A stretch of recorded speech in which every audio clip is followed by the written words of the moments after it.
and go. Hey guys, I got a new camera. It's kind of like this one, except it's not this one because I'm using mine to record, and this one says kiss. So recently I've been getting a lot of people complaining about change, and at first glance it might seem like it's a bit of a big change and a big thing, but on closer examination it's really kind of not a big deal anymore. It's like after somebody gets a haircut, people just start to flip out about things, like how things aren't going quite the way that they think that they should anymore. And then after a while they just kind of settle back down as if nothing's ever happened. So like most changes, you probably have to adapt to this one too, because, well, I make the videos and I said so, and you just watch the videos, because it's essentially just a one-sided conversation, like the one you have with a friend, except there's no friend there at all. And well, the whole kind of concept of video making jumped out at me in nowhere thanks to my undying passion for procrastination. And well, the more I think about it, the weirder it actually is.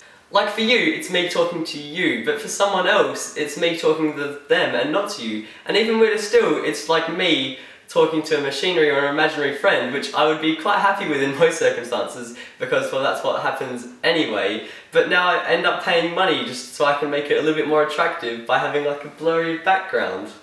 But at the business end of things, I've been really quite addicted to checking my YouTube demographics, and it seems that if you're watching this, you're most likely to be a boy, which is all well and good for the male population, but it also suggests the horrifying fact that girls just really don't like me at all. So today I've actually decided to make a video on things that actually might interest girls, and judging by the amount of responses I got from Facebook, I'd have to go with a solid love of a Valentine's Day film. Don't expect much from it though, because it's not really what you're going to expect. So I got most of this information off of Wikipedia, so I'm not going to be too sure about how reliable it is, but we'll see how that goes anyway. So it says here, St. Valentine's Day, commonly shortened to Valentine's Day, go figure that one, is a holiday observed on February 14th, can't argue there, honouring one or more of the early Christian martyrs, named Saint Valentine. It is traditionally a day on which lovers express their love for each other by presenting flowers, often confectionery, and sending greeting cards known as Valentines, who would have guessed. So I'm not too sure about how giving flowers and confectionery can be considered celebrating a Christian event. It seems a bit misleading, don't you think? So judging by some of this information, there's even less reason as to why they've made this connection. It says here that there's a whole 3 options as to what Saint Valentine this might be, and not once does it even mention a lady friend or a love interest at all. Like, no joke, I'm sure they've done some absolutely great stuff for humanity, but I just don't see the connection yet.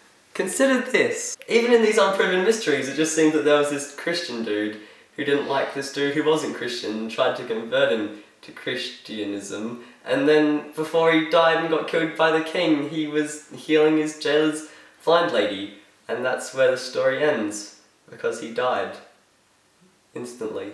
Like, really? That was the best legend they could come up with in regards to connecting a Saint Valentine to love. I reckon I could do better than that. And I read, there was once a man named St. Louis Valentine III, who was one day walking in piously in his pair of shoes, and shouted out to a fair maiden, "Wherefore art thou, my love?" Needless to say, he didn't know her situation with his man friend, who was going to sacrifice her to a pagan lord.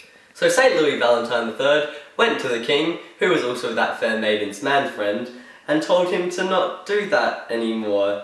And then he didn't really like that, and then he said, "I'm going to kill you," and then St. Valentine cast a no more being a bad person spell on him before he died, and he did it all for love. Like, why couldn't they make it something like that? It's so pointless and simple.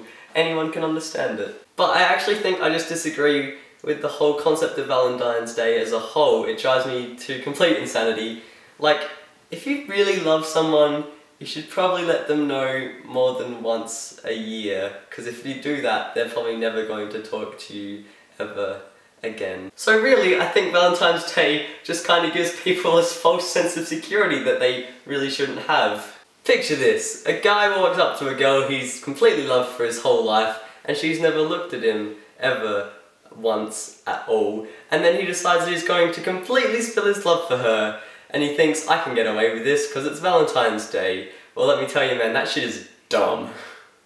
All I know is, if someone ever asked me to be a Valentine, except for my girlfriend, yes, I do have a girlfriend, as unbelievable as that might seem to everybody else, except for me, I probably would actually have to decline, because it just makes them this senseless drone person who just falls in for Hallmark trading scams and doesn't appreciate the true sentimental value of Valentine's Day, which is, of course, the Christian martyrs. Go Christian martyrs. Oh, I feel like I got that whole subject forever, but I think I'll stop before I start using my big boy words, because girls don't like that. And after all, that's what this whole video is about. Illy illy duckface! Today's word is brought to you by redundant. Used mistakenly wrong like 5 times in this video.